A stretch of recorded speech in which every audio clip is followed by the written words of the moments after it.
ದಾವಣಗೆರೆ ಜಿಲ್ಲೆಯಲ್ಲೂ ಜೋರಾಗಿದೆ ಬಿಜೆಪಿಯ ಆಂತರಿಕ ಕಚ್ಚಾಟ.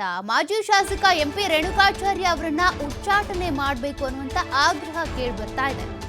ಶೋಷಿತ ವರ್ಗಗಳ ಒಕ್ಕೂಟದ ಜಿಲ್ಲಾಧ್ಯಕ್ಷ ಬಾಡದ ಆನಂದರಾಜ್ ಈ ರೀತಿ ಒತ್ತಾಯಿಸಿದ್ದಾರೆ. ಪಕ್ಷಕ್ಕೆ ರೇಣುಕಾಚಾರ್ಯ ಹಾಗೂ ಮಾಡಾಳ್ ಮಲ್ಲಿಕಾರ್ಜುನ ಸ್ವಾಮಿ ಏನ್ ಕೊಡುಗೆ ಕೊಟ್ಟಿದ್ದಾರೆ? ಜಿಲ್ಲೆಯಲ್ಲಿ ಭಿನ್ನಮತ ಹುಟ್ಟು ಹಾಕಿದೆ ರೇಣುಕಾಚಾರ್ಯ ಅವರ ಟೀಮ್. ಇವರ ಆಟದಿಂದಾಗಿ ಪ್ರಾಮಾಣಿಕ ಬಿಜೆಪಿ ಕಾರ್ಯಕರ್ತರಿಗೂ ಕೂಡ ನೋವುಂಟಾಗಿದೆ. ಹೀಗಾಗಿ ಪಕ್ಷಕ್ಕೆ ದುಡಿಯದೆ ಅಧಿಕಾರ ಅನುಭವಿಸಿದ ನಾಯಕರು ಇವರು. ಪಕ್ಷದ ಹಿರಿಯರ ಬಗ್ಗೆ ಅಗೌರವದಿಂದ ಮಾತನಾಡ್ತಾರೆ. ಇವರಿಗೆ ಯಾವ ನೈತಿಕತೆ ಇದೆ? ಇವರು ಲಗಾನ್ ಟೀಮ್ ಅಲ್ಲ, ರೆಡ್ ಲೈಟ್ ಬಾಯ್ಸ್ ಅಂತ ಆಕ್ರೋಶ ಹೊರಹಾಕಿದ್ದಾರೆ. ರೆಡ್ ಲೈಟ್ ಬಾಯ್ಸ್ ಈ ವರ್ತನೆಯನ್ನ ನಿಲ್ಲಿಸದೇ ಇದ್ರೆ ಹೋರಾಟ ಮಾಡ್ತೀವಿ ಅನ್ನುವಂತ ಹೋರಾಟದ ಎಚ್ಚರಿಕೆಯನ್ನು ಕೊಟ್ಟಿದ್ದಾರೆ.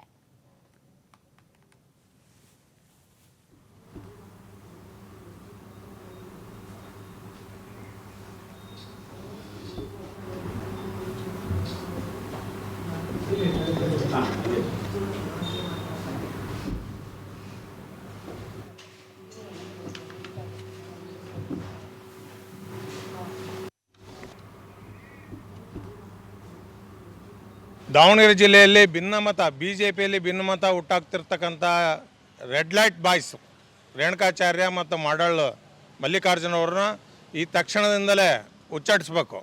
ಯಾಕೆಂತಂದರೆ ಈ ಜಿಲ್ಲೆಯಲ್ಲಿ ಅಯೋಧ್ಯ ರಾಮ ಮಂದಿರದ ರಾಮ ರಥಯಾತ್ರೆಯಿಂದಲೂ ಇಲ್ಲಿ ಬಿ ಜೆ ಪಿ ತಳ ಊರಿದೆ. ಇಲ್ಲಿ ಪ್ರಾಮಾಣಿಕ ಕಾರ್ಯಕರ್ತರಿಗೆ ತುಂಬ ನೋವಾಗ್ತೈತೆ.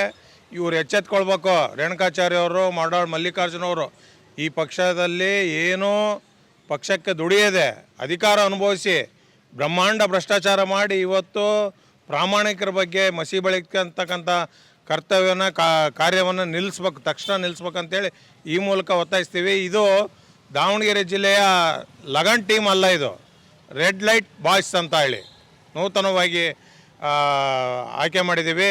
ಈ ಬಾಯ್ಸ್ ರೆಡ್ ಲೈಟ್ ಬಾಯ್ಸ್ಗಳು ತಕ್ಷಣ ತಮ್ಮ ವರ್ತನೆಯನ್ನು ನಿಲ್ಲಿಸದೇ ಇದ್ದರೆ ಉಗ್ರ ಹೋರಾಟ ಮಾಡ್ತೀವಿ ನಾವು. ರೆಡ್ ಲೈಟ್ ಬಾಯ್ಸ್ ಅಂತಂದರೆ ಪ್ರಾಮಾಣಿಕರಿಗೂ ಮಸಿ ಹಚ್ಚುವಂಥ ಕಾರ್ಯ ಇವರು ಹಚ್ತಾ ಇದ್ದಾರೆ. ಹಣದ ಮೋಹ, ಹೆಣ್ಣಿನ ವ್ಯಾಮೋಹ ಇಲ್ಲದಂಥ ರವೀಂದ್ರನಾಥ್ರವರು, ಜನಪ್ರಿಯತೆಗೆ ಇಟ್ಕೊಂಡಿರ್ತಕ್ಕಂಥ ರವೀಂದ್ರನಾಥ್ರವರು ತನ್ನ ಬಳಗಕ್ಕೆ ಇಟ್ಕೊಂಡು ಅವ್ರಿಗೂ ಮಸಿ ಹಚ್ಚಲಿಕ್ಕೆ ಪ್ರಯತ್ನ ಪಡ್ತಾ ಇದ್ದಾರೆ. ಇದೇ ರವೀಂದ್ರನಾಥ್ ಅವರು ಇವತ್ತು ಪಕ್ಷ ಕಟ್ಟಿದ್ದಾರೆ. ಹಿರಿಯರು ಅಂತ ಹೇಳ್ತಕ್ಕಂಥ ರೇಣುಕಾಚಾರ್ಯ ಅವರು ಯಾಕೆ ಬಿ ಜೆ ಪಿ ಸರ್ಕಾರದಲ್ಲಿದ್ದಾಗ ಈ ಜಿಲ್ಲೆಯಲ್ಲಿ ಹಿರಿಯರಿದ್ದಾರೆ, ಅವರಿಗೆ ಸಚಿವ ಸ್ಥಾನ ಕೊಡ್ರಿ ಅಂತ ಯಾಕೆ ಹೇಳ್ಬಾರ್ದಾಯ್ತು? ಈ ರೇಣುಕಾಚಾರ್ಯ ಮುಖ್ಯಮಂತ್ರಿ ಅಧೀನ ಕಾರ್ಯದರ್ಶಿ ಇವ್ರನ್ನ ರೇಣುಕಾಚಾರ್ಯ ಮಾಡಿದ ತಕ್ಷಣ ಯಾರೂ ನೆನಪಾಗಲಿಲ್ಲ.